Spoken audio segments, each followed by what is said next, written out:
My name is Kathy Alpin, and I was 29 years old when my fall began. I felt that 2002 was going to be our year. My husband Fred and I were building our dream home, and despite the problems with the inspectors, I was excited at the prospect of moving into our new home that summer.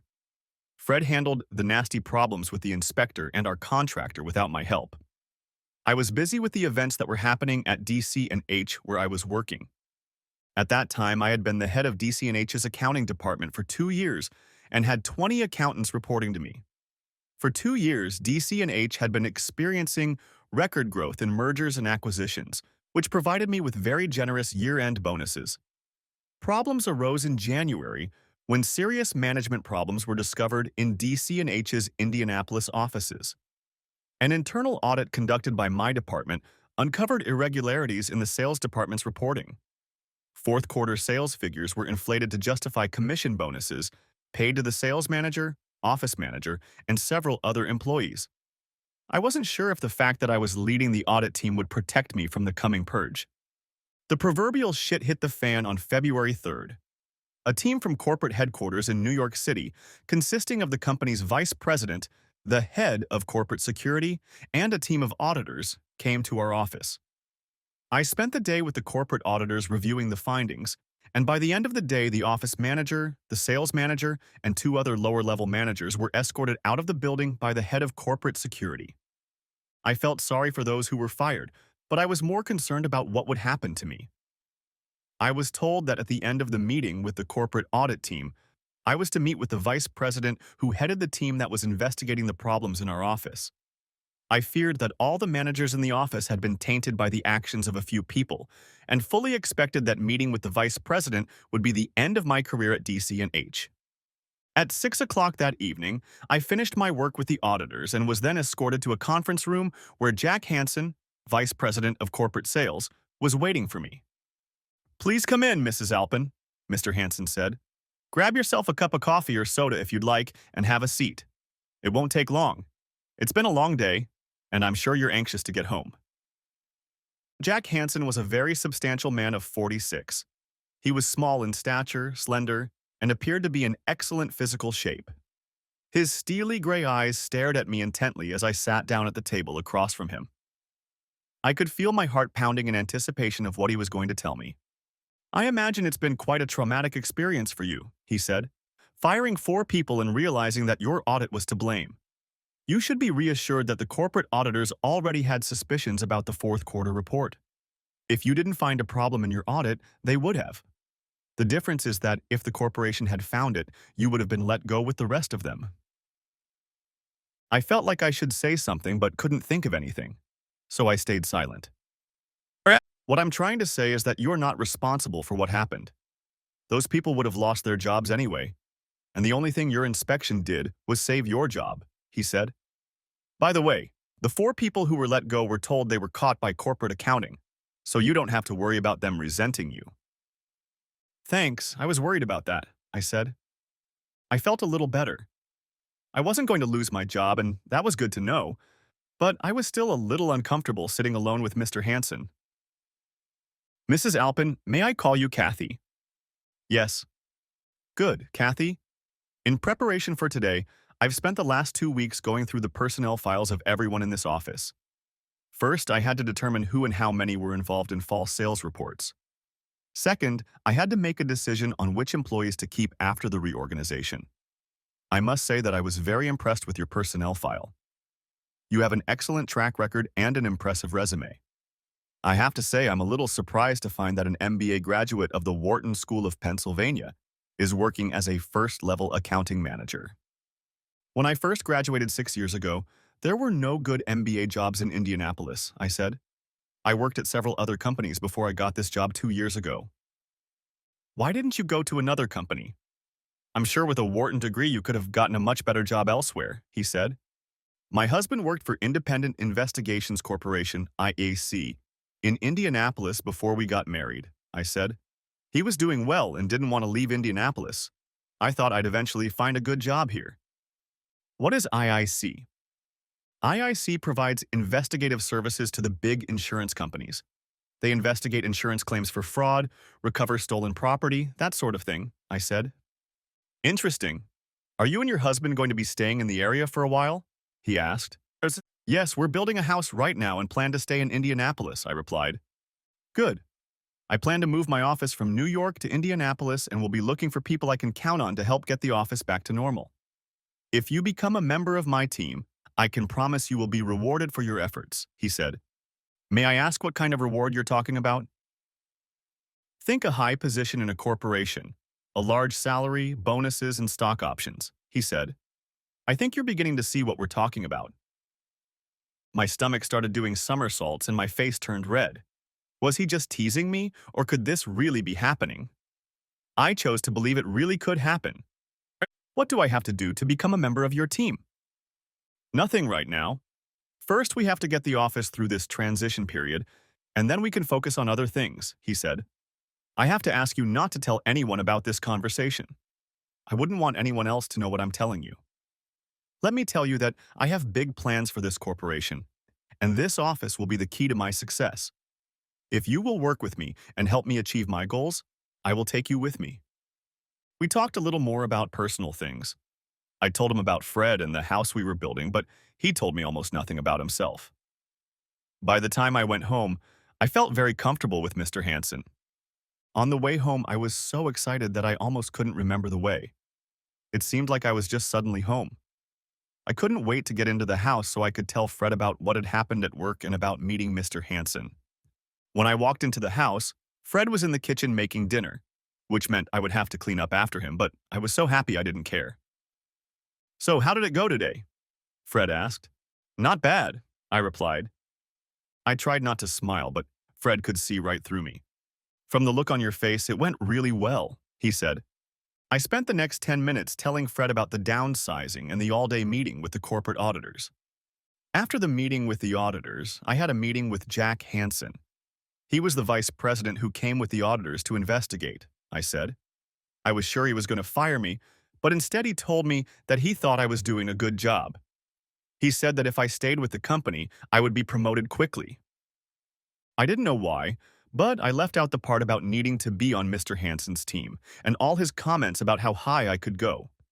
Then I thought it was because Mr. Hansen told me not to tell anyone about what he told me, but Fred was my husband and I had to tell him. That's great, Kathy, Fred said. I'm very proud of you, and I always knew your talent and hard work ethic would be noticed. What do you say we leave this dinner and go somewhere to celebrate? Celebrate what? The fact that I didn't get fired? Yeah, I said. For starters, and then we can celebrate that the vice president of the company recognized your talents and hinted that you might move up in the company.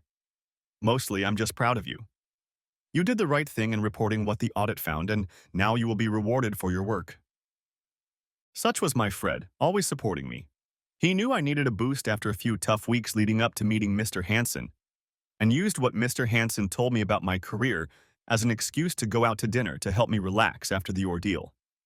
Asterisk. Asterisk, asterisk, asterisk, asterisk. Before I continue with my story, I'd like to tell you a little bit about Fred and our relationship. Fred was 22 years old when I met him. It was the summer of 1994, and I was in Indianapolis visiting Connie Bradshaw, my college roommate. On my second day there, Connie informed me that she had made a date with me for that evening.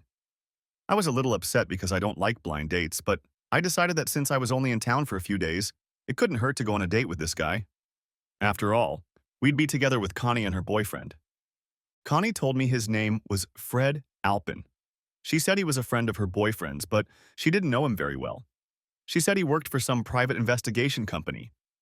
It sounded to me like he might be a private investigator. He's a private investigator?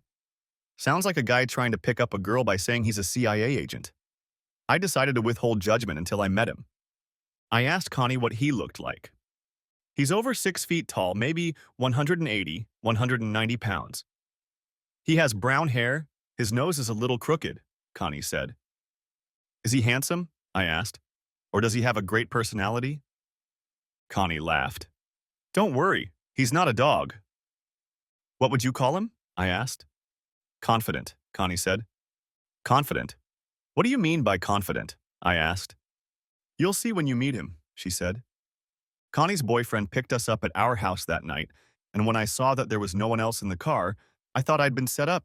I got angry. John, where's Fred? Connie asked her boyfriend. No, he's going to meet us at the restaurant, John replied. He got hung up on a case and said he had to finish some paperwork and would only be a few minutes late. Working on a case? John, is this friend of yours really a private detective? I asked. Not really a private detective. I'll let him explain that when he joins us, he replied. Connie, John, and I were just ordering drinks when Fred walked in. I had forgotten that Connie had described him as a confident man. All I knew was that when he introduced himself to me before Connie or John thought of it, I immediately felt a warm connection between us. Later that evening, I told Connie that I thought he was handsome. Fred sat down next to me and immediately apologized for being late. Great first impression, he said. Late for our first date. I found it interesting that when he'd first met me, he'd called it a first date, implying that there would be a second date, but how could he know that? And I'll accept your apology if you tell me what kind of private investigator you are, I said. It's a fair exchange, he said. Actually, we don't call ourselves private investigators. We call ourselves investigators. We're contracted by the big insurance companies. We investigate insurance claims for fraud, recover stolen property, or mitigate our clients' losses in every way possible. It's not as romantic as private investigator work. After all, what could be more romantic than sitting in a tree and photographing a man cheating on his wife? After that, Fred spent most of the rest of the evening asking me questions. He said he was very impressed when I told him I was working toward an MBA at the Wharton School at the University of Pennsylvania. Fred laughed and said, I'm not smart enough to date you. As long as you realize I'm letting you stay, I said. I like you, he said. Are there any good hotels near Penn State's campus where I could stay when I come to visit you? The question surprised me, but my answer surprised me even more. There are several hotels in the area. When do you plan on coming? I asked. I had a great time that night and ended up seeing Fred 4 more times during the week of my visit. I really fell in love with him, but decided not to pursue a relationship with him. I wasn't sure if I would see him again after I got back, so I didn't want to complicate things. I didn't want this to be a week-long affair. I went back to my apartment in Philadelphia on Sunday afternoon, and in the evening Fred called and asked if he could come visit me the following weekend. I was surprised that he called me so soon and happily told him that I would love to see him next weekend. By midweek, I decided that I would do it with him that weekend and not worry about it. I was falling in love with this guy, so when he called me Thursday night and asked me where to stay for the weekend, I told him I wanted him to stay with me at my apartment. We had a great time that weekend. Fred had never been to Philadelphia before, so we did a few touristy things. We went to Independence Hall, saw the Liberty Bell, visited the Franklin Institute, and went to a Phillies game. We also walked the Schuylkill River and watched the 8-man cruise row down the river. It was a wonderful weekend, but the best part was the first time we made love. Fred arrived Friday night, and we didn't get to the restaurant for dinner until 8:30 p.m. There weren't many customers by then, and we were able to sit enjoying our food and each other for almost 2 hours before we started getting hints that it was time to leave. As we walked back to my apartment, I think we were both thinking about what would happen when we got there. When we got back to the apartment, I asked Fred to open a bottle of wine, and I turned on some music myself. We sat on the couch for the next hour, sipping wine. Maybe it's time for bed, I said. I got up, took Fred's hand, and led him into my bedroom, and everything went back to normal. We got down to business. In the morning, we went sightseeing. I think after that weekend, we both realized that we were meant to be together. Fred spent at least one weekend a month with me, and I traveled to Indianapolis every chance I got. Fred came to my graduation ceremony, sat with my parents, and proposed to me that same night after dinner. His proposal was completely unexpected, but I was ready with an answer. Yes. I had known for months what my answer would be if he asked. My parents didn't have a lot of money, and Fred didn't want to wait a year while we planned the wedding, so we decided to get married that summer. We got married on a beach in Florida with only our immediate family and a few close friends in attendance. Fred already had a small house in Indianapolis where we lived until we built a new house. Fred continued to work at IIC, and I started looking for a job. I had no trouble finding a job, but I was overqualified. I worked in retail for a year as a management trainee, But I didn't like the work and got a job as an assistant manager at a small branch of a large banking chain. This didn't last long because the bank chain was absorbed by a larger banking network, and I was made redundant. I spent the next 2 years working as a substitute teacher in the Indianapolis School District. This kept me reasonably busy, but it didn't pay very well. However, I enjoyed teaching. Finally, I heard about a management position opening at DC and H. Fortunately, I had taken some accounting courses in college. Because of that and my MBA, I landed a position as manager of the accounting department. I knew there were better jobs out there for a Wharton graduate, but I was happy being the accounting manager at DC and H as long as I had Fred. And that's why the rest of my story is so hard to understand. I don't fully understand it myself. I hope that putting it on paper will help me bring some clarity. Help me understand what I did to Fred and to myself. After the first meeting with Jack Hansen, things happened quickly. The following Monday, the new office manager arrived. His name was Greg Bartlett. Greg was a bald, chubby guy about 5.5 feet tall. He was friendly, but kept a business-like demeanor in the office. Mr. Bartlett was a good manager and knew how an office like ours should work, and he immediately began instituting changes, and the workings of the office seemed to respond to his changes. 2 weeks after Mr. Bartlett took over as office manager, Jack Hansen moved into the former sales manager's office while his permanent office was being built on the floor above our offices. That afternoon, Mr. Hansen stopped by my office and asked me to come to his office at 3 o'clock in the afternoon to discuss some matters. His demeanor while talking to me had me at ease. He was smiling and looked very relaxed. So, at 3 o'clock, I entered his office and accepted his invitation to sit down. "You look very well today, Kathy," he said, "and certainly less stressed than during our last conversation." "Thank you. I'm already feeling better." "I wanted to meet you to ask if you'd thought about our last conversation," he said. "About being on your team?" I asked. "I've thought about it a lot.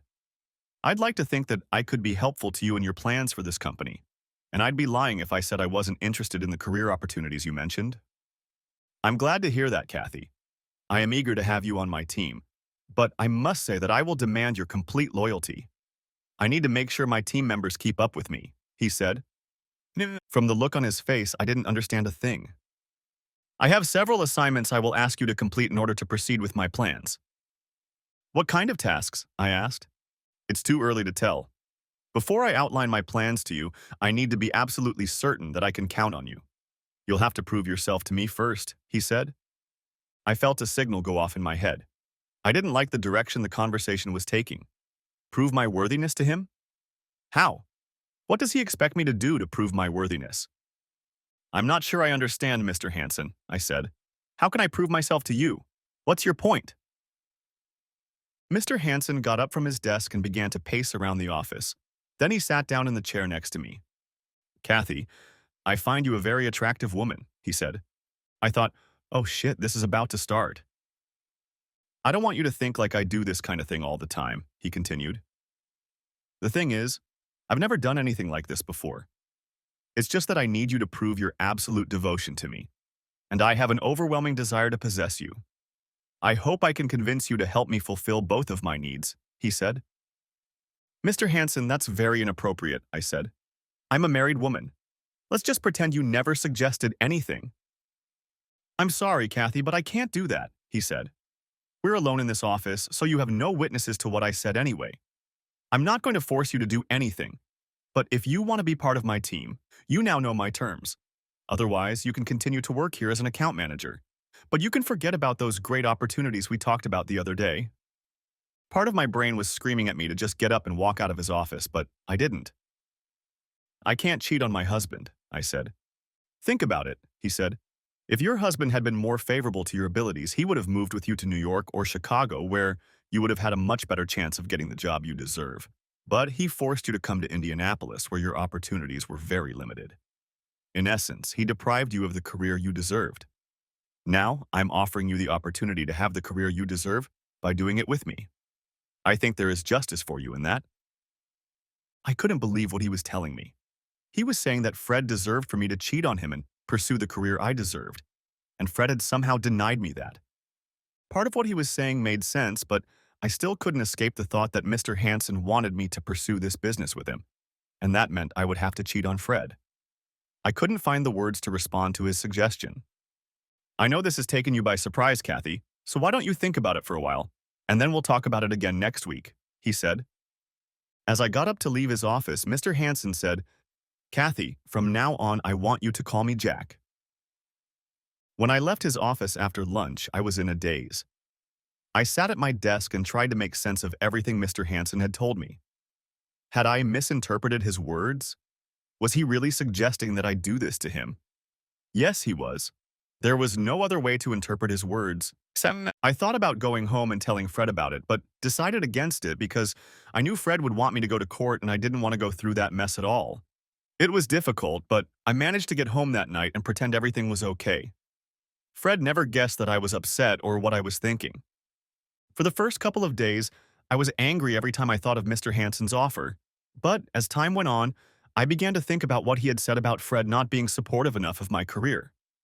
In part, I knew it was wrong, but it was beginning to bother me a little. One afternoon, I found myself sitting at my desk thinking about how to do what Mr. Hansen wanted me to do. I didn't imagine doing it with him, I just thought about the fact that maybe I could do it.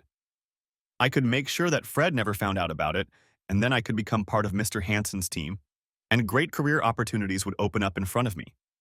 After that, I started to hesitate with the idea. But I did decide on something. The next time I meet with Mr. Hansen, I'm going to bring a tape recorder with me and record our conversation. Whatever I decided to do, I wanted to have some leeway if I decided to go to court. The following Monday afternoon, Mr. Hansen called me and said he wanted me to have lunch with him the next day. In the evening, I asked Fred if I could borrow one of the mini dictaphones he had for work. I put it in my purse to have at my lunch on Tuesday. Mr. Hansen and I left the office at 11:30 Tuesday morning to go to lunch. We ended up going to the social club he was a member of and had lunch in their dining room. I turned on my tape recorder as soon as we left the building, but Mr. Hansen didn't say a word about his proposal during the drive to the club or during lunch. After lunch, he gave me a little tour of the building. They had their own health club, and Mr. Hansen took me inside and then left me alone while he talked to the woman working behind the counter. A minute later, he returned with the woman. Katie, this is Sarah. She's going to help you, so just follow her. I had no idea what was going on, so I just followed Sarah into the women's locker room. She led me over to the closet and asked me what size swimsuit I wore. I answered, and she pulled a swimsuit out of the closet and held it out to me. You can use any of the clothes lockers, she said. I'll be waiting for you. I was very puzzled. Without realizing why, I rose from my seat. I changed into my swimsuit and approached Sarah again. She led me through the back of the locker room to the pool. As soon as we entered, I saw Mr. Hansen climbing into the hot tub. Sarah handed me a large towel and said, I'll be back for you in about half an hour. I walked over to the hot tub and just looked down at Mr. Hansen. Come on, Katie, get in. I won't bite, he said. I don't understand. What are we doing here? I asked. I just wanted to talk, and what better place to talk than a hot tub? He said. Why can't we talk in the dining room? I asked. Because it's better here. You can't take a tape recorder into the hot tub with you. I was stunned. How could he know I had a tape recorder with me? Don't sound so surprised.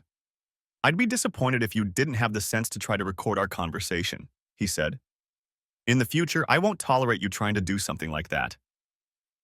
I didn't say anything back, and he continued. I just want to have a little chat, and then Sarah will come back and get you. She's going to take you to the therapy room for a massage. It's my gift to you to help you relax. I decided I might as well listen to what he had to say, so I climbed into the hot tub and sat across from him. Mr. Hansen looked around to make sure we were alone and then began. I suppose you've been thinking about what I said last week, he said. How could I not think about it? I said. I was very upset. But you couldn't have decided against me, could you?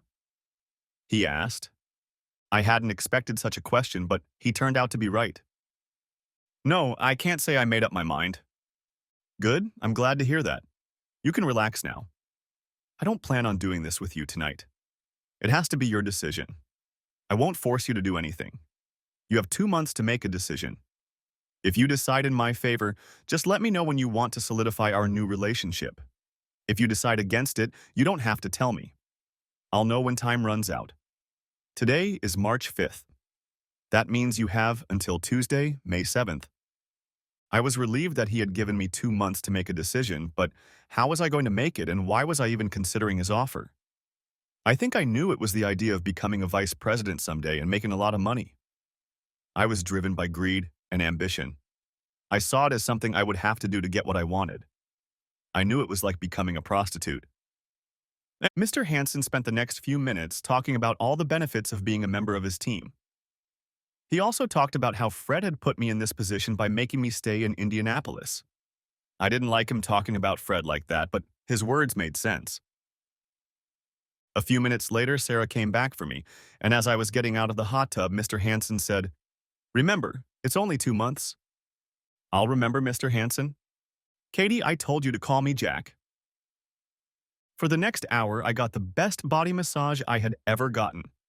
I was so relaxed that I was able to think about the decision I was about to make without the emotions I usually felt when I thought about it. I realized that this must be why Mr. Hansen had arranged for me to have a massage. I had never wanted or even thought about having fun with anyone but Fred since the day I met him. But now, I was contemplating having fun with Jack Hansen. Jack beckoned me with the possibility of great career success, and all I had to do was become a loyal member of his team, as he called it. To prove my loyalty, I had to compete with him. Jack's suggestion seemed disgusting, so why didn't I just scrap it and tell Jack what I thought of him for suggesting it in the first place? Such thoughts swirled around in my head during the massage, and when it was over, I was still undecided. But I realized that I was closer to giving in to Mr. Hansen than to rejecting his offer. The following week, Mr. Hansen moved to his new office on the floor above our offices, and I never saw him in the office again.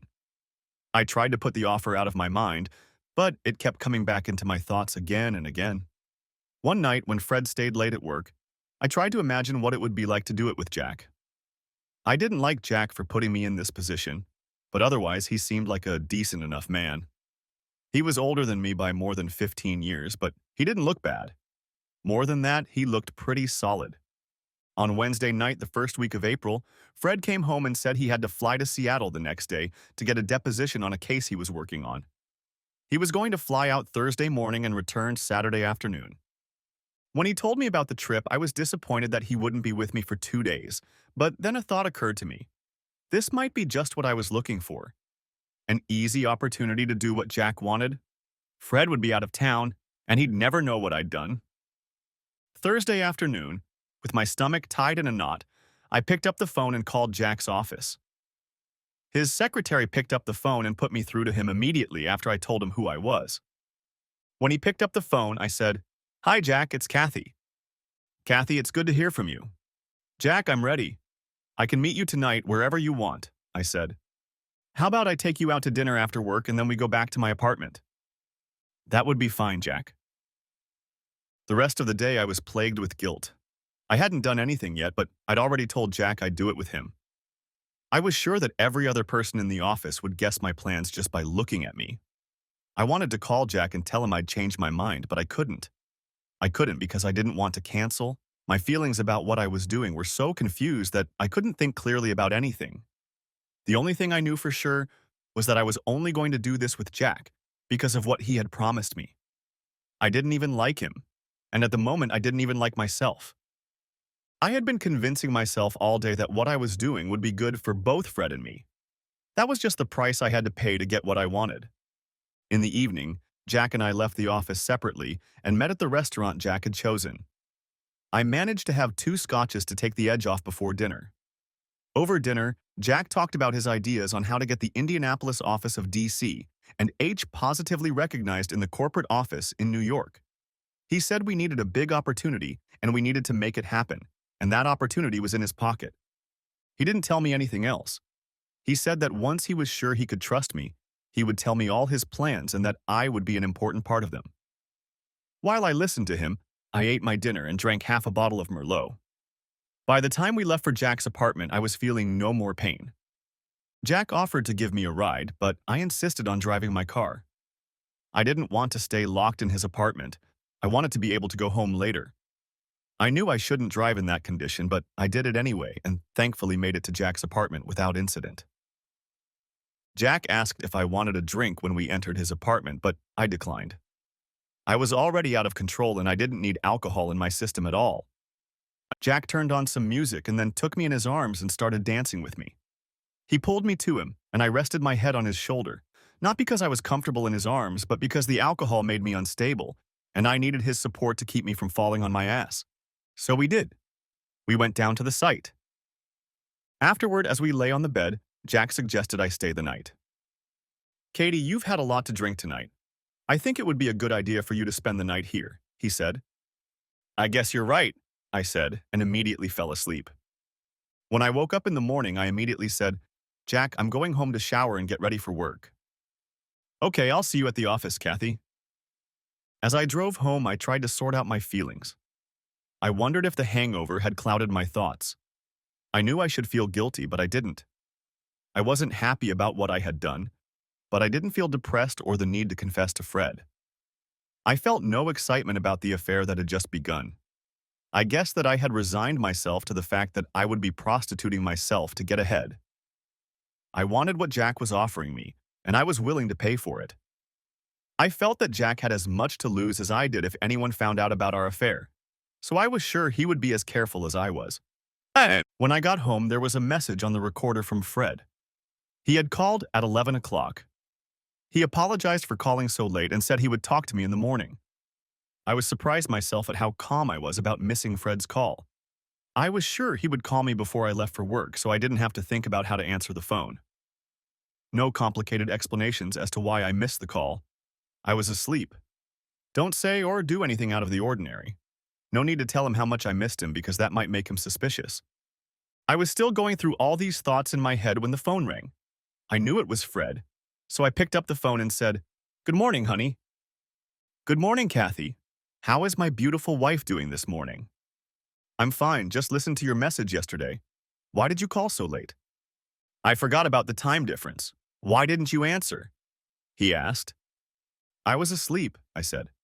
"I had a busy day and didn't get home until after 7 o'clock. I lay down at 10 and watched TV, waiting for your call. By 10:30, I couldn't sleep a wink, so I turned off the TV and fell asleep. Surprisingly, I didn't wake up when you called.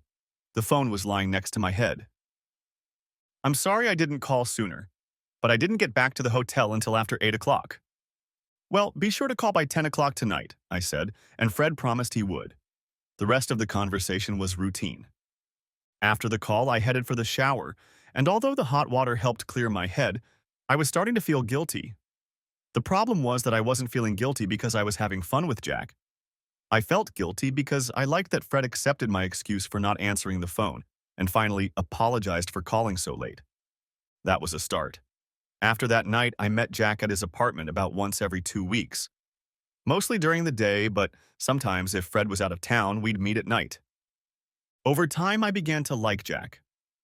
In the weeks that followed, Jack began laying out his plan to gain control of the company and what role I would play in his plans.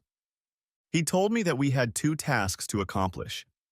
The first was to make the Indianapolis office look decent. Thanks to Greg Bartlett's efforts, the office was already looking better. Mr. Bartlett knew how to cut costs and streamline operations, and we were already seeing the results of that. The next step was to increase sales, and Jack pulled up the sales staff, who began bringing in new clients and attracting new clients from existing clients. The last step was to find a major opportunity that would get the attention of the board of directors. Jack was already working on it. When Jack was still in New York, Mike Rogan, one of his salespeople, came to him with an offer he had been working on at National Pharmaceutical. Apparently, Mike Rogan was a friend of Harold Benson, National's CEO, and Mr. Benson had discussed with him his desire to increase the size of the company by acquiring another company and asked Mike to see if the company he was interested in was inclined to make a deal. Jack told Mike that he would help him do so, and later informed Mike that the company Mr. Benson was interested in would not be a good investment. Shortly thereafter, Jack got Mike Rogan a 2-year job at the DC and H branch in Paris. Mike gladly accepted, but 2 months after he arrived in Paris, DC and H sold the branch, leaving Mike Rogan to fend for himself. Shortly thereafter, Jack moved to Indianapolis and contacted Mr. Benson at National Pharmaceutical.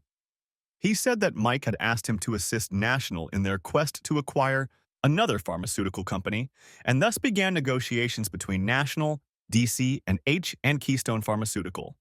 The second thing Jack said we needed to do was to find a way to get rid of Mr. Ward, the current CEO of DC and H, and Mr. Salter, the president of the company.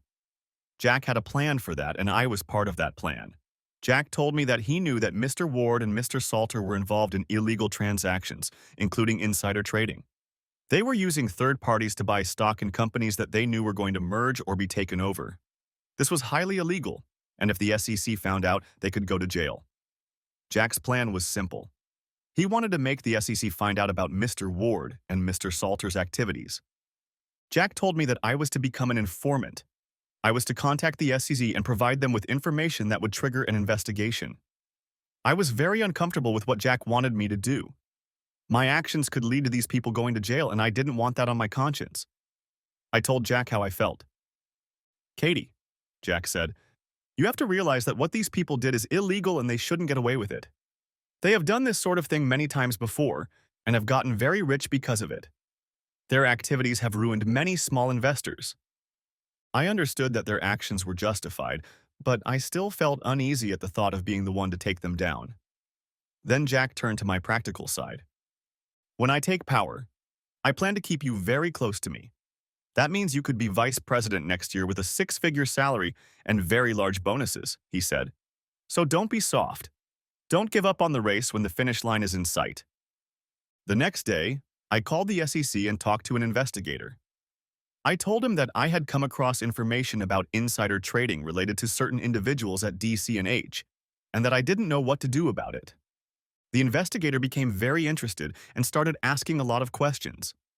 Jack provided me with all the information he wanted me to leak to the SEC, and I let the investigator slowly draw it out of me. At the end of the conversation, the investigator told me that they would be contacting me again soon. Over the next 4 weeks, I spoke with 3 different investigators several times. I played the role of concerned employee so well that I began to believe I was really doing it for the good of the company. During this time, my life with Fred was going well. Fred had no idea that I had a relationship with Jack or that I was involved in Jack's plans to take over the company. In August, I received a call from John Hargrove, the lead SEC investigator on the DC and H case, informing me that they had indeed found evidence that my allegations were true and were going to investigate further, which meant that the FBI might get involved. The day I received this news was the day before Fred and I were going to move into our new home. I immediately called Jack's office and told him I needed to talk to him. He asked me to come over in 10 minutes. When I told Jack about the call from John Hargrove, he said we needed to celebrate and suggested we go for a drink. As we left the building and headed to Jack's car, he kept telling me what a great job I had done selling the SEC, the information I was providing them. He told me he was proud of me, and when we got to the car, I was so full of self-esteem that I didn't even notice that Jack was taking me to his house and not to a bar for a celebratory drink. I wasn't happy when I realized what was going on, but I knew I had to accept it, so I smiled at Jack and followed him into the apartment. Jack pulled a bottle of champagne out of the fridge and poured each of us a glass, then raised a toast to me. "To the future vice president of DC and H," Jack said, and held out his glass to me. I felt my face turn red when he said that. We touched each other's glasses and then we both took a sip of champagne. Jack set his glass aside, then took the glass from me and set it back down. He immediately put his arm around me. After a while, we got down to business. I wondered how long it would last. It began to dawn on me that Jack might be planning to use me as his toy even after he got control of the company. I thought how stupid I'd have to be to think it would be a very short-term affair. That night when I got home for the first time, I had a hard time looking Fred in the eye when he talked to me. I had a hard time hiding the fact that I felt guilty about my behavior. Fortunately, Fred was too busy preparing for our move the next day to notice my strange behavior. The next day, as the movers unloaded the truck and we unpacked boxes, I thought about what I had done to Jack the day before. I felt guilty about it. It took us a few days to unpack everything and set up the house, but once we did, I fell in love with him. One night while we were making love, Fred reminded me that I had mentioned that I was thinking we could start working on making a baby in the fall. I think it's time for you to go off the birth control pill and we'll get pregnant, he said. I think we should wait a little longer, I said. Jack suggested I wait until next year. He said I'm in line for a promotion and it could happen by the end of the year. I want to wait until I'm promoted. Jack? Why did I say that? I knew Fred didn't like Jack. Fred thought Jack had a wandering eye and didn't trust him. Yes, Jack Hansen. Since when did you start calling vice presidents of corporations by their first name? Fred asked. Things are pretty informal in our office, she replied. Why would you want to discuss our plans to start a family with him? Jack asked me if we were planning to have children, and I told him we were planning to have them this fall. Then he suggested I wait until next year. I could see that this upset Fred. I could see that he didn't like the influence Jack was having on me, so I was relieved when Fred agreed to wait until January. The next few months, Fred and I were very busy with work. We both worked a lot and didn't spend as much time together as we would have liked. On the other hand, Jack and I did spend a lot of time together. From August through September, Jack and I had 7 special meetings. Also during this time, things began to heat up around the merger deal between National Pharmaceutical and Keystone Pharmaceutical. Mr. Benson, the CEO of National, came to the office to meet with Jack, and I ran into them in the hallway. Jack introduced me to him. Mr. Benson was about 35 years old and 6 feet tall. He weighed about 175 pounds and was quite good-looking. Jack told me later that Mr. Benson was impressed with me and wanted to meet me. I couldn't imagine what he wanted to meet me about, but I offered my candidacy. That same day, Mr. Benson came to my office and said that as an accountant, he wanted my opinion on Keystone Pharmaceutical. I reviewed Keystone's financial statements, after which Mr. Benson asked me a few more questions, but most of them were about how we were doing business. I guess that he just wanted to get a better understanding of what we were doing so that he would feel more comfortable working with us. I later told Jack about the meeting with Mr. Benson, and he said, Mr. Benson wasn't interested in your opinion of Keystone or what you had to say about DC&H. He just wanted to talk to you. Mr. Benson really wants to talk to you. Don't you see that? I was embarrassed by what Jack had said, but at the same time felt a little ego boost. One evening, near the end of November, Fred and I went out to dinner after shopping all day. I knew that Fred was going to start talking about starting a family again. I told him that we could start in January, but thought that maybe I should wait a little longer. I decided to take the initiative and take the discussion into my own hands. I told him I had some good news. It looks like we'll have an agreement with National Pharmaceutical to merge with Keystone Pharmaceutical by December 20th, I said. That means I'll get a promotion this year. Really? That's terrific, Fred said. Then we can start working on getting you pregnant. Why don't we start tonight? I can't start tonight. I'm still on the pill, I said. Besides, I want to wait a few more months to settle into my new job before I go on maternity leave. And don't you dare tell anyone I told you this. I could get in a lot of trouble if it got out, and it would probably ruin the deal with National. You know I won't tell anyone, he said. Should I run out and buy National Pharmaceutical stock on Monday? Hell no, I said. That's insider trading. If you do that, we could all go to jail. Fred said he was just kidding and that he knew we couldn't do anything like that. On Friday, December 6th, we went to the IIC Christmas party. We sat with Bill and Susan Ripley. Bill is Fred's best friend, and Susan has become a close friend of mine. It was a small party with dinner and dancing, but we had a good time. After all I've been through in the last few months, this party really relaxed me. But then the drinking and dancing turned me on, and I couldn't wait for Fred to get home. When we got home, we went straight to the bedroom and got down to business. That Saturday morning, my world began to fall apart. Up until that point, I thought I had everything under control. Fred had left for work that morning, and Jack showed up at the house to talk to me. Kathy, we need to talk, was how we started the conversation. I need to discuss 2 things with you. First, we have a problem with the merger deal. Benson said he was thinking of offering the deal to other M&A companies. I realized he was bluffing and figured he was waiting for some kind of kickback for himself. When I questioned him, trying to figure out what I could do to get him to sign with us, he said he needed you. What the hell are you talking about? I asked. Benson wants to have some fun with you. If you do, he'll sign the contract. It's as simple as that, said Jack. You say, I can't do that. I'm already cheating on my husband with you. I just can't do that to Fred, I said. Katie, this is the deal we need if we want to take over this company. We can't lose this contract. You have to do it. There's just no other way, Jack said. I thought about it for a minute and realized that I could do it. If I could do it with Jack and pretend to like it, I could definitely do it with Mr. Benson and make him think I liked it too. Jack, can I have a little time to think about this? I asked. I didn't want to agree too quickly. I didn't want to look like too much of a slut, even in Jack's presence. Sure, we'll talk on Tuesday, but you know I expect you to agree. I know, I said. When is this supposed to happen? We want to sign the contract on the 20th, so we thought we could arrange it during our Christmas party. We've invited Mr. Benson to the party so you can take care of him and then we'll sign the contract, Jack said. Take care of him? Jack said it so coldly. His words made me feel cheap. What else did you want to talk about? I asked. I know that while you like our special get-togethers, you'd like to stop sneaking around behind Fred's back, so I have a suggestion for you, Jack said. I just stared at him and waited for him to continue. I know you two are planning on starting a family soon, Jack said. I told Fred I wanted to wait a few more months. I think you should start sooner, Jack said. What do you mean? I asked. When you become fertile again. I mean, when in the current or next cycle are you most fertile? He asked. I don't know. I need to find out. Okay, do that and let me know on Tuesday when we meet, he said. Why? Because I want you to get pregnant first, he said. What? I can't do that. Fred would not only leave me, he might kill me.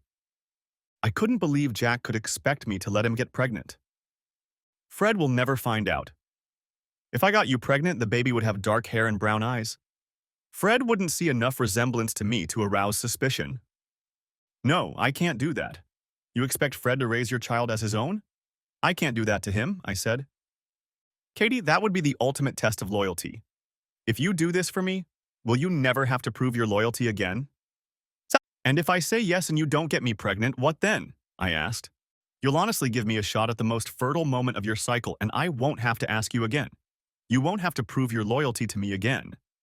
I don't want to. I'm asking for a lot of things. If Fred finds out, my marriage will be over. 7. If Fred finds out I've been entertaining you for the past 7 months, your marriage will be over, so why risk it? He asked.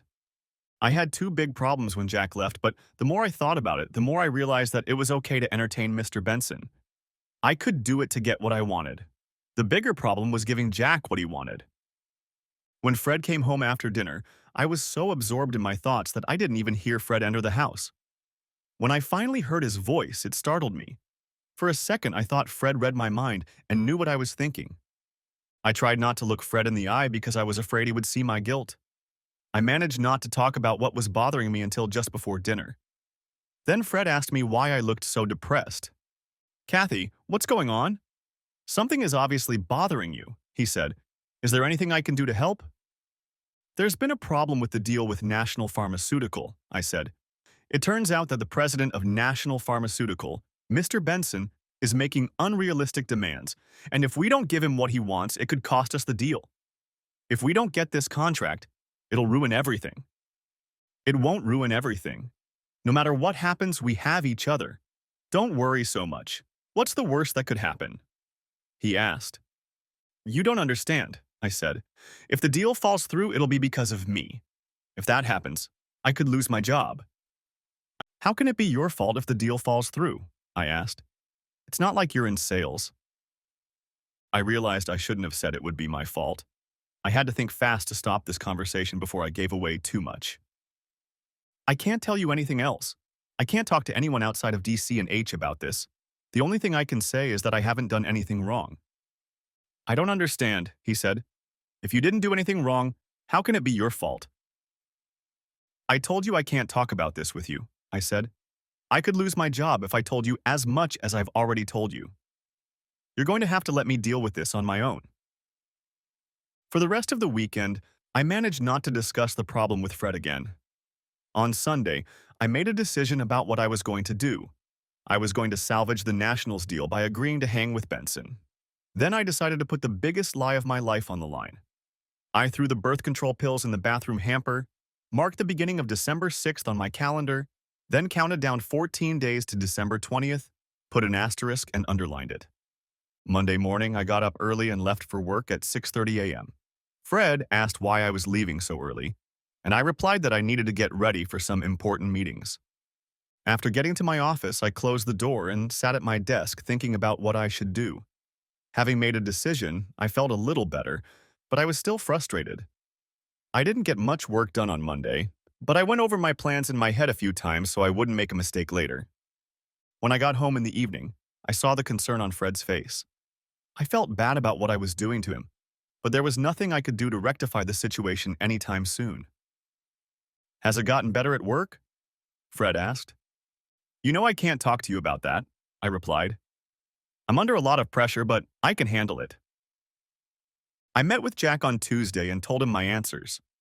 I told him I would discuss it with Mr. Benson if it would save the contract, and then told Jack I would give him what he was asking for. "Do you know when you will be most prolific?" he asked. "December 20th, said I. "Wow, the 20th of December. You'll be busy that day, won't you?" "I guess so." "And you're sure you'll be fertile on that day?" he asked. I pulled out a calendar with the month on it and showed him. I pointed to December 6th and said, "That's the day I had my last period, and my most fertile day will be 14 days after that, which is the 20th. Jack thought for a moment and then said, "I need to think about it to decide if that is acceptable. I may want to wait until the start of your next period and calculate your fertile day based on that." I agreed, but I wasn't happy. If he decided to wait, it would ruin my whole plan. On Sunday, I stopped taking the pill and decided I couldn't get pregnant for at least another month. I also lied about the date my period started. My last period started on November 30th, so by then, I should have been in my fertile days. I didn't want to risk Jack actually getting me pregnant. I was hoping that Fred would get me pregnant in January, and I would tell him that I hadn't told him I wasn't on the pill because I wanted to surprise him. I was afraid that if I told him I wasn't on the pill, he would start telling people and Jack would find out. If I got pregnant in January, I hoped I could make Jack think he was the father. I knew it was a stupid plan, but I couldn't risk Jack getting me pregnant. I hardly spoke to Fred that night as I was too nervous about what Jack would decide. To my great relief, Jack agreed to do it on the 20th. He said, "I think it will work out." When Fred got home that evening, he noticed that my mood immediately improved. "Can you talk about what's going on now?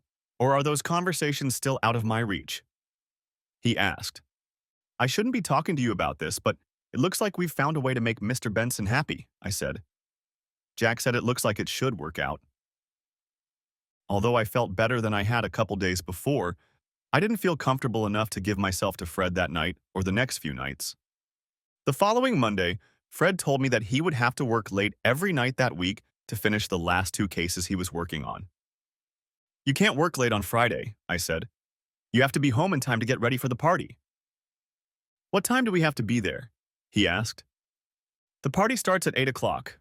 I want to be there no later than 8:30, I replied. "So you need to be home by 7 o'clock to get ready." "Okay, I'll be home by 7. Thursday night at dinner, Jack told me he was going to have a hard time getting home by 7. "You promised," I said. "I know," he said. "And I'm sorry, but I'm so close to it, I just need to close this tomorrow." "Katie, you don't have to wait for me. If I don't get here on time, drive without me. I'll be there as soon as I can. I have to be there by 9 o'clock. "I don't want to go without you," I said. "I think 9 o'clock will be just fine. I just can't be later than that time." A cold chill suddenly swept over me. I don't know why it was suddenly so important, but I didn't want to go to the party alone. It was funny because I knew things would be a lot easier if Fred wasn't there at all, but I wanted him with me. I guess some part of me hoped that Fred's presence would somehow give me the strength to do what I had to do that night. Admittedly, my thoughts were confused.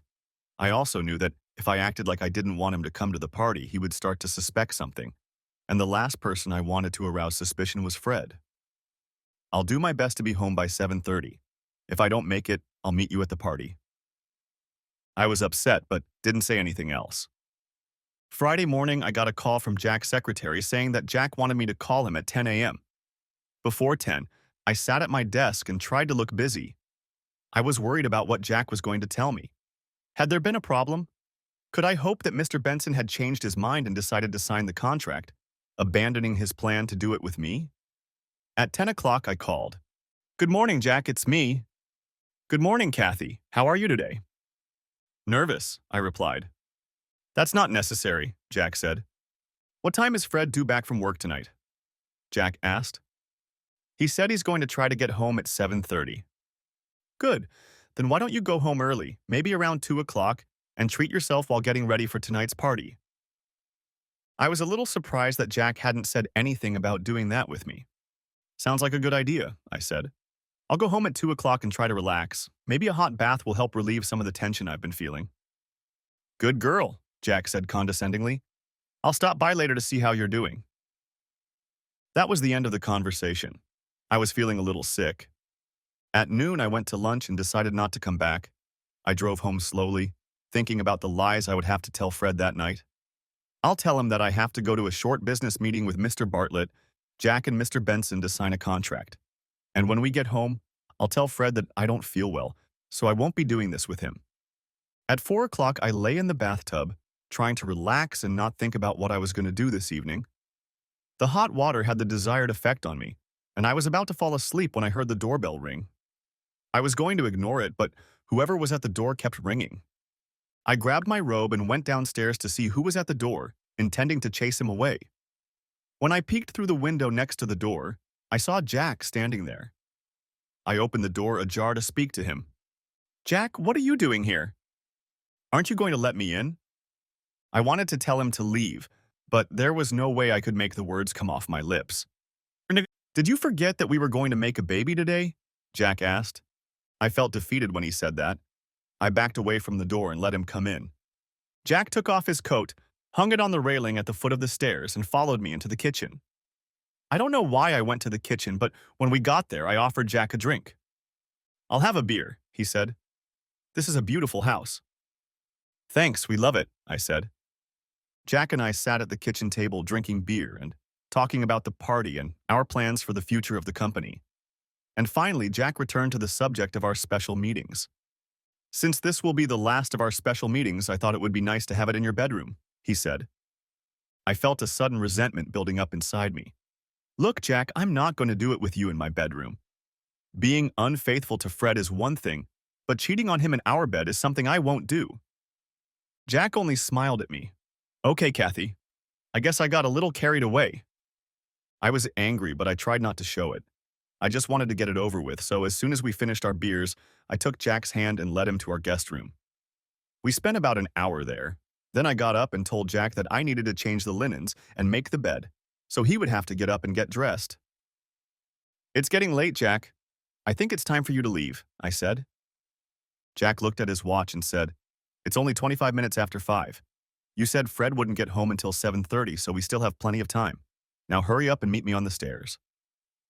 As Jack walked down the stairs, panic gripped me. As I came down the stairs, I saw Jack sitting in an upholstered chair just inside the living room. At the foot of the stairs, I turned right and stopped next to the chair Jack was sitting in. I didn't look at him because I was looking at our grandfather clock, which had started chiming half an hour. Apparently, the clock was letting me know the time, and it was making me tense up. And then I heard a sound that sent cold goosebumps running through my body. It was the sound of the garage door opening.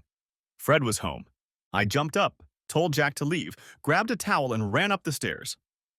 Katie, I'm home, I heard Fred yell as he came up the stairs. When I didn't answer, he called out to me again. You're home early, I replied. Great. I'm in the bathroom getting ready. Why don't you use the shower in the guest bathroom? Why? I'm busy here, I said. The door to the bathroom swung open. What did you say? He asked. In a panic, I screamed, I said I'm busy here, get out. What are you doing? Fred asked. It was supposed to be a surprise, I said. For who? Fred asked. For you, of course. I wanted to surprise you when we got home from the party, I said. Did I ever tell you I wanted you to shave? He asked. No, but I thought that… Fred didn't let me finish. Where did you get that idea in the first place? Certainly not from me, he said.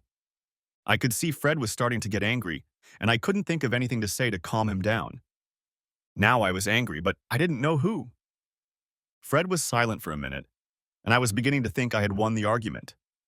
I didn't talk to Fred the whole time we were packing for the road. Fred thought I was mad at him, but I wasn't. I was mad at myself for getting involved in this story in the first place. Why couldn't I be content with the life I had before Jack came to town? Fred watched me get dressed. I thought that was a good sign. He always liked to watch me dress for going out, so it made me feel good to have him watching me. As we were getting ready to leave the house, Fred said, "You look really good. You'll melt anyone's heart tonight." I replied, "I hope yours does too." Hey man. On the way to the party, I decided to try to improve our relationship. "I'm sorry," I said. "It just seemed like a good idea at the time. And I'm so nervous about tonight that I probably just snapped when you came at me with that." "No problem," Fred said. "We can talk about it this weekend, but let's just try to have fun tonight." The party was in a large auditorium on the second floor of our office building. Almost as soon as we arrived, Jack came up to us and greeted us, then took me aside. "Katie, is everything okay?" "Yes, it was close, but Fred didn't know you were there," I said. "So we're all set for tonight?" he asked. "Yes." Fred asked what Jack needed, and I said, "The deal with National Pharmaceutical closes tonight. At 10 o'clock, I have to go to a meeting with Jack and Mr. Bartlett. If the meeting goes well, we'll sign the contract with National today. So you'll get your promotion?" There was something odd about the way Fred asked the question. I wasn't sure, but it sounded sarcastic. "Yeah, if it works out." "Then we can start trying for a baby?" Fred asked.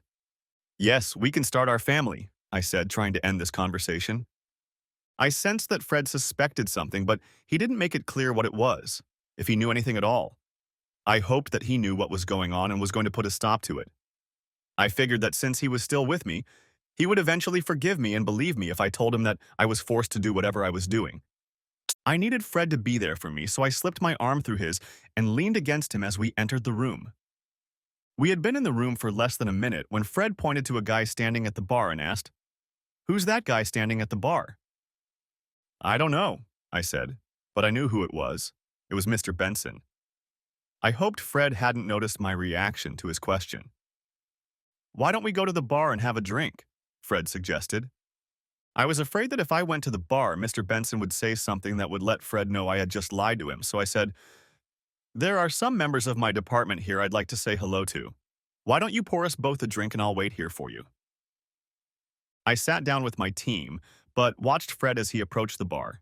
He ordered drinks and then started talking to Mr. Benson. This disturbed me. I wondered if Mr. Benson would mention that he knew me, and I worried about what they might be talking about. Now, Fred brought me my drink and told me he was going to split up. I didn't want him to leave me, but I couldn't stop him because I couldn't explain why I wanted him to stay with me. When Fred left the table, I was so depressed that I considered just leaving and facing the consequences of all my actions later. But apparently, I was too much of a coward to leave. As I was looking for Fred, I noticed that he was talking to Mr. Benson again. Now I was getting scared. A few minutes later, the orchestra played and Bert Carpenter asked me to dance. I declined and said I was waiting for my husband. A minute later, Fred came back to the table, and before he could sit down, I dragged him to the dance floor. More than anything else all evening, I felt comfortable being in Fred's arms on the dance floor. When the dance was over and we returned to the table, Greg Bartlett came up to me with a small bag in his hands. He pulled me aside and whispered, "I think you know what you should do with this." I felt a queasy feeling in my stomach as I went back to the table to talk to Fred. "I have to go to the girls' room," I said. Fred threw me a stern look and said, "Don't do that." "Don't do what?" I asked, trying to guess what he was thinking. He took my hand, lifted it up, and looked me in the eye. "You know what I'm talking about. You know I'm not stupid. I know what's going on here. Stop this now." My knees shook and I thought I was about to pass out. How could he know? Until I knew how much Fred knew, I had to pretend I wasn't doing anything wrong and had no idea what he was talking about. "I don't know what you're talking about," I said. "I just need to go to the girls' room." I pulled away from Fred and walked away as tears began to flow down my cheeks. I sat in a stall in the girls' restroom trying to get my heart to slow down and pondered how much Fred knew. After all, he is an investigator and a very good investigator. If he becomes aware of something that makes him suspicious, he will dig until he gets to the truth. Based on this, I realized that my marriage was in great danger no matter what I decided to do. In the end, the only thing I saw was to keep going with the plan. At least I would have a career to fall back on if the marriage could not be saved. As I was walking back to the party from the ladies' room, I heard a familiar voice coming from the speakers set up by the band. Your attention, please. As I entered the hall, I heard the same announcement. May I have your attention, please? Reaching the door, I looked for Fred at the table, but he wasn't there. That's when I realized whose voice I'd heard over the speakers. After a moment, I saw him standing, holding a microphone.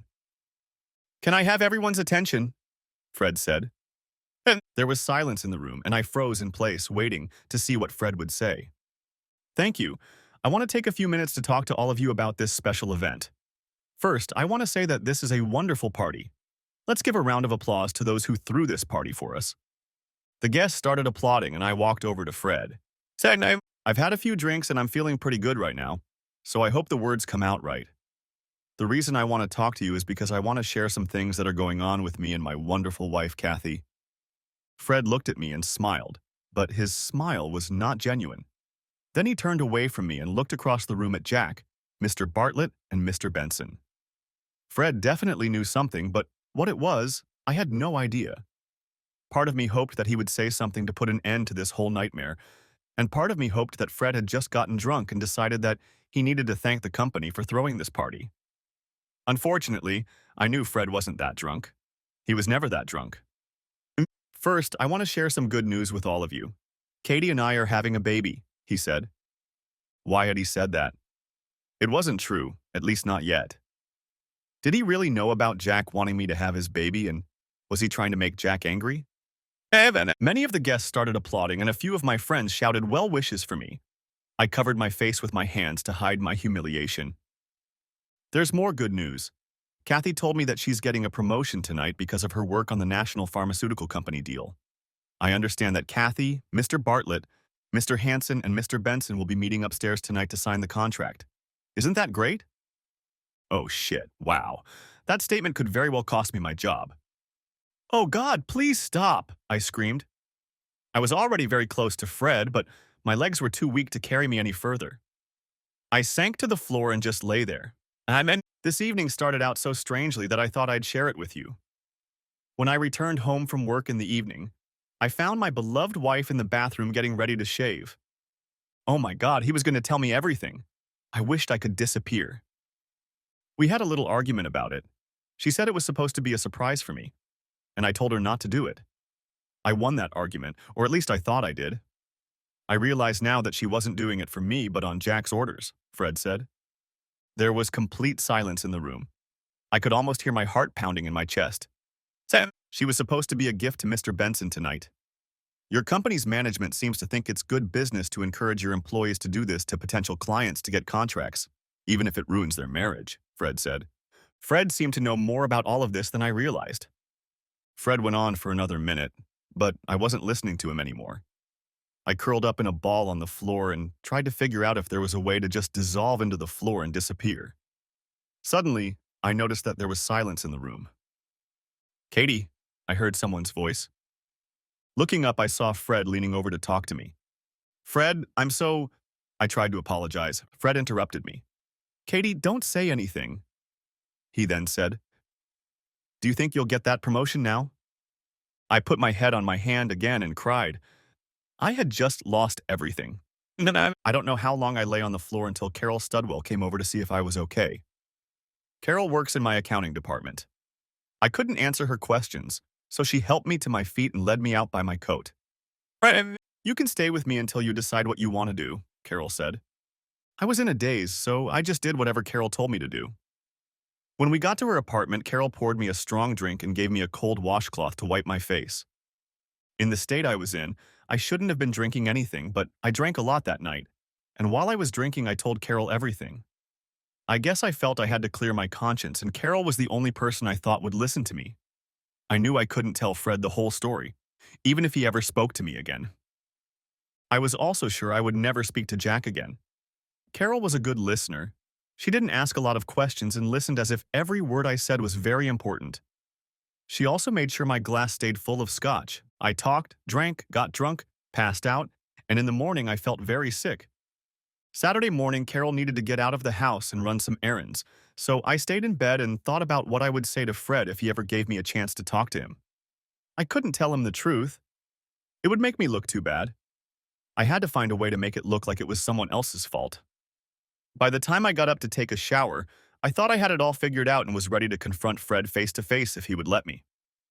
It was already 2 o'clock in the afternoon when I worked up the courage to call home.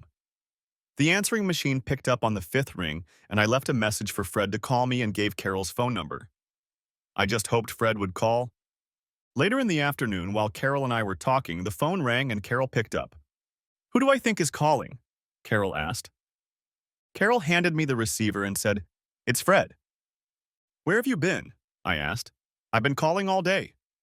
"Not all day," he said. "I was home until 1 o'clock in the afternoon." "Oh, I guess that's when I started calling you." Fred was silent for a while and I said, "Fred, can I come home?" "You live here, don't you?" He said. "You should be here now." That sounded promising. He wants me to come home. Maybe all is not yet lost. "I'll be home in an hour," I said. I got home a little after 6 o'clock and Fred had already made dinner. I took that as a very good sign. He made spaghetti and meatballs and a salad. He also opened a bottle of Chianti. Looking at Fred pouring the wine, I felt my spirits lift. Fred asked where I was staying for the night. "Did any of my friends drive me home after you left?" "Oh, you didn't stay until the end of the party," he said sarcastically. "You practically ended the party with your speech," I said. "I guess I owe some people an apology for that, but not to you. And certainly not to Bartlett or Hanson." "I think you're right. I owe you an apology," I said. I was ready to tell my story that I had made up at Carol's house that morning, but Fred stopped me. He said we would talk about it after dinner. After dinner, I started to put the dishes in the dishwasher, but Fred stopped me. "You can clean up the kitchen later, but right now we need to talk," he said. We went and sat down in the family room. "Do you want to just tell me everything, or should I start asking questions?" "Either way, I only expect the truth," he said. "I'll tell you everything," I said. "I'm sure you know when it started.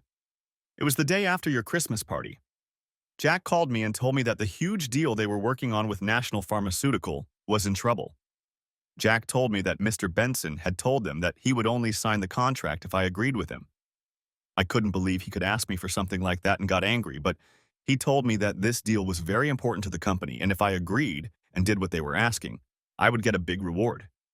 He talked about a lot of money and a promotion. I didn't want to do it, but Jack kept pushing me and told me that a lot of people were depending on me. I told them I needed to think about it. They made me so confused and worried that I couldn't think straight. When you came home and I looked at you, I realized I couldn't do that to you. On Monday, Jack and Mr. Bartlett hounded me all day, trying to get me to agree. Mr. Hanson said that if the deal fell through, it would be my fault and they would have to let me go. They also said that if I told anyone what was going on, I would be fired. I tried to tell you as much as I could. I knew that if you knew the whole story, you would do something crazy and I would lose my job. On Tuesday, I told them I wouldn't do it, and they asked me to think again. Then Mr. Hanson told me that the company was over $100,000 short, and that if there was an audit, it would look like I had been embezzling money from the company for the last few years. Jack told me that I would end up going to jail. He said if I did everything he asked, I would get the promised money and a promotion. But if I didn't cooperate, there would be an audit and I would be charged with embezzlement. In the end, I had to agree to do what he wanted. Jack and Mr. Bartlett talked to me every day to make sure I wouldn't let them down.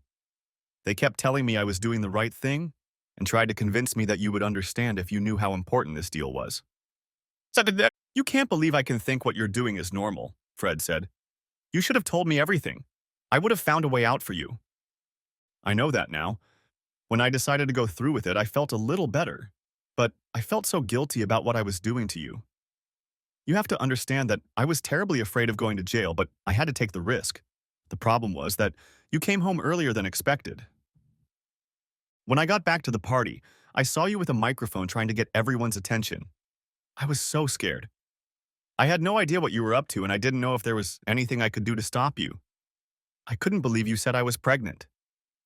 "I didn't say you were pregnant," he said. "I said we were having a baby." You weren't pregnant yet, but that was our plan, wasn't it? Well, yes, but what? Are we or aren't we going to start a family? He asked. Yes, we are going to. I'm going to stop taking birth control pills tomorrow and then we can start. I was so stressed out by the whole situation that I wasn't thinking straight. Anyway, you gave your little speech and basically ended my career at DC&H and probably ruined the deal with National Pharmaceutical. Fred said, so basically what you're saying is that Bartlett and Hansen got you and Benson to make a business deal, but I blew it by catching you. After all, the only reason you didn't entertain Benson is because I blew it with my little speech. So, have you summed it up? Yes, but I don't blame you for what you did. I understand why you did it, I said. Oh, good. Then you forgive me for trying to keep my wife from having fun with another man, Fred said wryly. That's not what I meant. I know you had every right to react the way you did, and I have no right to be angry with you. I'm mad at myself. I should have told you everything from the beginning. Do you think you can ever forgive me? I asked. It depends on the circumstances, replied Fred. And that's it? You've told me everything I need to know about what's been going on? Yes, I told you everything. I love you and I can't bear the thought of losing you over this mess I got myself into, I said. Well, things don't look as bad as they did at first, Fred said. I just need to answer a couple questions and then we can put this behind us. Okay. What kind of questions? I was beginning to hope that I could save my marriage, and that was all I cared about at that moment. As far as Fred knew, I hadn't cheated on him. I was going to, but only under duress. He didn't know about my affair with Jack. Things were working out just fine. I found this in the trash can the other day and it's overflowing, Fred said, and tossed my birth control pills on the coffee table. You threw away all of your birth control pills last week, and not only did you not tell me about it, but you tried to make me believe you were still taking them. Just 5 minutes ago, you said you'd stop taking them tomorrow. Can you explain that to me? I was stunned. What could I say to get out of this mess? You're right. I did stop taking the pills, I said. I was planning to let you get pregnant and then surprise you. I know how much you want to start a family, so I thought it would be a nice surprise when I told you about it. That plan would only work if you and I were doing it. But the last time we made love was the day before you stopped taking the pill, he said. Yeah, I was just so upset about what Mr. Bartlett and Jack wanted from me that I wasn't in the mood to do it at that point, I replied. Did you know that last night was the most fertile night of your cycle? He asked. How would he know that? It wasn't true. I had just written it down on the calendar to fool Jack. There was no way I could explain it to Fred. No, I didn't know about it. I had too many other worries to think about it, I said. One more question, Kathy, I began. How long have you been having fun with that rat bastard Hansen? What? He knows everything. How could he? No more lies. I know you've been keeping track of your menstrual cycle and marked last night as a day in your day planner. He wanted you to get pregnant, didn't he? I started crying and couldn't find the words to explain my behavior. Fred said, I saw you standing in the living room. I saw Hansen kissing your belly, the way a man often kisses the belly of the woman who is carrying his child, or in this case, will be carrying it. Did you really think I would be stupid enough to let you have his baby and make me think it was mine? Or were you planning to leave me all along? You spent last night with him, didn't you? I couldn't answer his questions. I couldn't find the words to defend myself. I could tell Fred that I hadn't spent the night with Jack, but what would that change? He had seen me with Jack at our house. Fred left the room for a few minutes, and when he returned, he was carrying his suitcases. I jumped up from my chair and ran to him.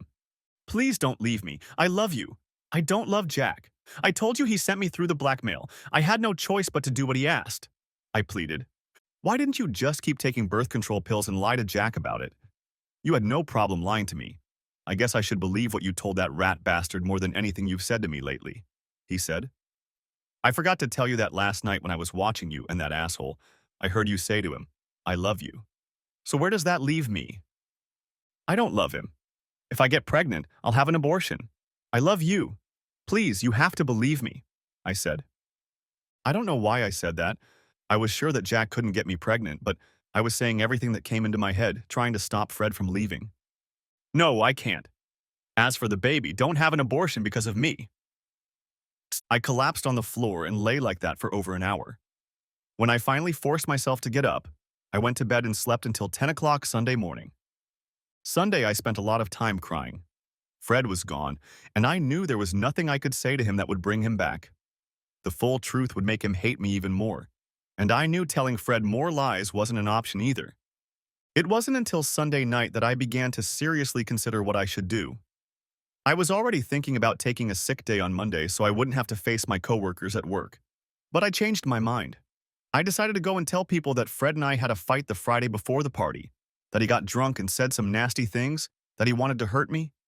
Then I would talk to Jack and find out what kind of relationship I had with him. I hoped Jack would find a way to salvage the deal with National and not blame me for what happened Friday night. Jack had said he loved me, so I would have to play on that. Monday morning, I went to the office determined to act like everything was fine.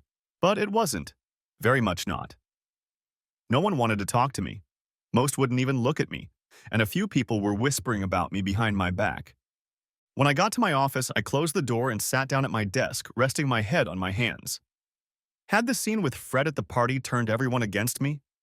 I wondered how I would ever regain the respect of the other employees if they believed what Fred had told them in his little speech. That morning, I waited until 10 o'clock and called Jack's office. His secretary informed me that Jack had gone to Mr. Benson's hotel for a meeting. This was the first good news I had heard in a while. If Jack was meeting with Mr. Benson, that meant the deal was still on. I hoped Jack would still take me with him. At least I'd have a career. As soon as the thought crossed my mind, I was filled with self-loathing. It was thoughts like that that had cost me my marriage. It was at that moment that I realized I had to change something in my life, but I didn't know what yet. At 2 o'clock in the afternoon, I got a call from the receptionist in the lobby. She said that William Jefferson and Veronica Peters from the FBI wanted me to come in and talk to them. I didn't like this turn of events. I assumed they wanted to talk to me about my denunciation of the CEO and president of DC&H. All of my previous conversations on this topic had been over the phone, and Jack had helped me with the answers. Meeting face-to-face with the FBI was beyond me. As I was leaving the office, I was approached by Mimi Sanders. I hoped she would talk to me, but then wished she hadn't. "Did you really think you could work your way to the top? I guess if you have a baby with Mr. Hanson, you'll be the next president of the company," Mimi said, and walked away. I was too stunned to respond to her comment. As I looked around, I realized that several people had heard Mimi's words and were looking at me as if I had been murdered. I quickly made my way to the elevators and pressed the down button several times, hoping it would speed up the ride to the 4th floor. I desperately wanted to get away from the unfriendly faces that were now watching me. When the elevator finally arrived, I hid in a corner until the door closed, hoping no one else would enter with me. When I was in the lobby, the receptionist pointed out 2 FBI agents. I walked over to them and introduced myself. Both agents stood up. Agent Peters stood in front of me, and Agent Jefferson stood behind me. Agent Peters was the first to speak. "Mrs. Alpin, we would like you to come with us to our office. We have some questions we'd like you to answer," she said. Now I was getting scared. "Am I under arrest?" I asked. "No," Agent Peters said. "We just need your help to clear up some questions." "Can you tell me what this is about?" I asked. "We'd prefer to wait and discuss it in our office," Agent Peters said. I knew I had the right to refuse to go with them. After all, they said I wasn't under arrest, and they didn't show me any warrant, but I knew I had no choice. I had to go with them. Agent Jefferson drove, and Agent Peters sat in the back seat with me, but there was no conversation. I was in such a panicked state that I almost didn't realize how I got to the FBI office in downtown Indianapolis. When we pulled up to the building, both agents led me to the elevator, and Agent Jefferson pressed the 7th floor button. During the ride up, I hoped one of the agents would say something to reassure me that I wasn't in some kind of trouble, but none of them spoke. On the 7th floor, I was led to a small, windowless room and asked to sit down. Agents Peters and Jefferson left me there alone. I was quickly getting the impression that this was not going to be a friendly interview. I sat in the room alone for 10 minutes, and my fear was building with each passing second. Finally, the door opened and Agent Peters walked in, and with her was Mr. Benson. I was stunned. What the hell was he doing in there? "Hello, Mrs. Alpin," he said. "Hello, Mr. Benson." "Actually, this is Special Agent Mark Walker," he said. My heart raced so hard I thought I was going to pass out. "Oh my God, what's going on?" I exclaimed. "Relax, Mrs. Alpin," he said. "We're not following you."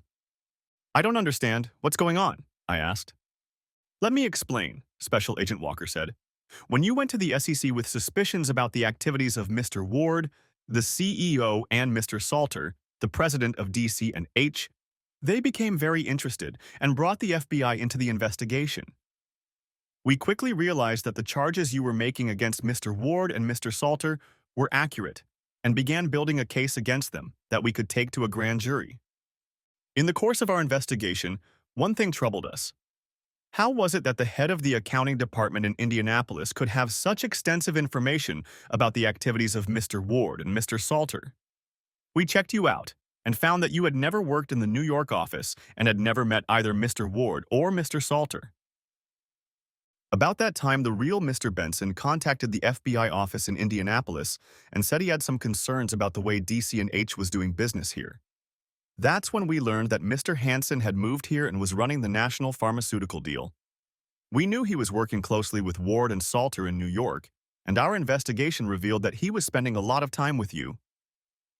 I thought, gee, does everyone really know that I was entertaining Jack? When we saw the picture starting to emerge, we decided to run the operation here.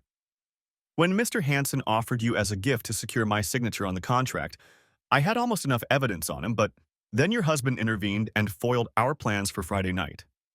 Lucky for us, your friend Hansen didn't back out of the deal so easily.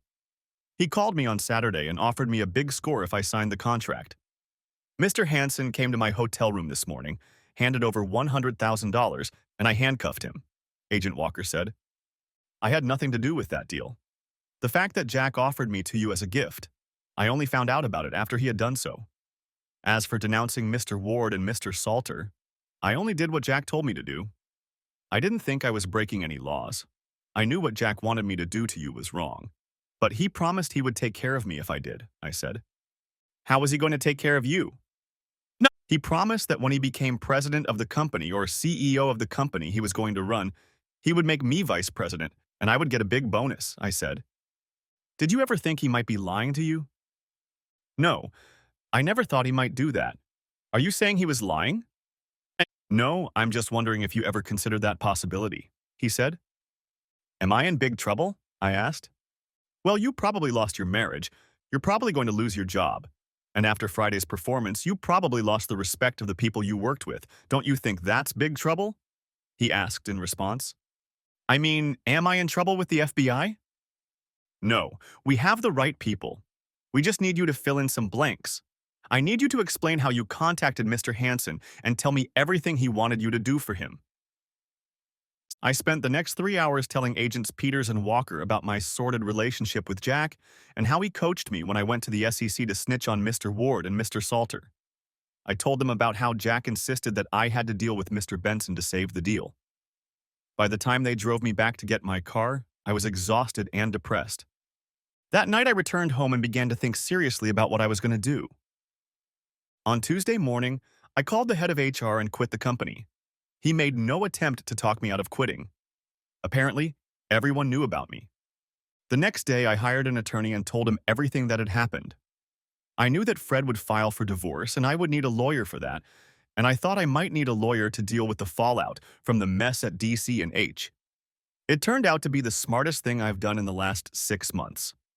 Over the next few months, my attorney contacted DC&H's legal department and told them how Jack had used his position to get me to have an affair with him and that he was using me to do his dirty work, which was inappropriate behavior for a vice president of the company.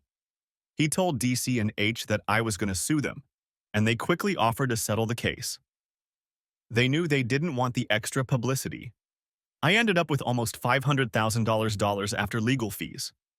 When the divorce papers came, I asked my attorney to include the amount paid to me by DC&H in the community property, so that Fred would get half of that amount, as well as half of the proceeds from the sale of the house. After the divorce, Fred moved to California to start his own detective agency. I decided that I needed to get out of Indianapolis. I lost almost all of my friends, and one of the few that remained told me that Carol Studwell had told everyone at work about what Jack and I were up to. I couldn't believe she had betrayed my trust like that. Then I remembered how she kept pouring me scotch to get me to talk. I guess in a way I deserved it. The other thing my friend told me was more disturbing. She said there was a rumor going around the office that I had stayed with Jack for a month after the party while he was trying to get pregnant. It was a malicious lie. The only time I saw Jack after the Christmas party was when I testified against him at the trial. After that, I moved to Columbus, Ohio. Connie Bradshaw, my former college roommate, had moved there a few years earlier, and she told me that the local community college was looking for someone to teach business courses. Nah. It had been 3 years since I had moved to Columbus, and I was finally starting to feel better. I heard that Fred remarried, but I don't know who. I hope he's happy and his new wife isn't as stupid as me. I recently started dating a very nice man. He's a professor at Ohio State University. I was working on my doctoral dissertation there, and he was teaching one of my courses. We have been dating for about 4 months now, and things are going very well. I'm hoping that when I get my degree, I'll be able to teach business ethics at the university. I think I have learned enough from my own experience to qualify for the subject. Now, my goal in writing this story is to simply and honestly tell anyone who is interested what I did. I have no excuses.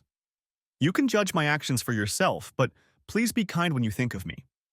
What I did was horrible, but what I went through because of it is even worse.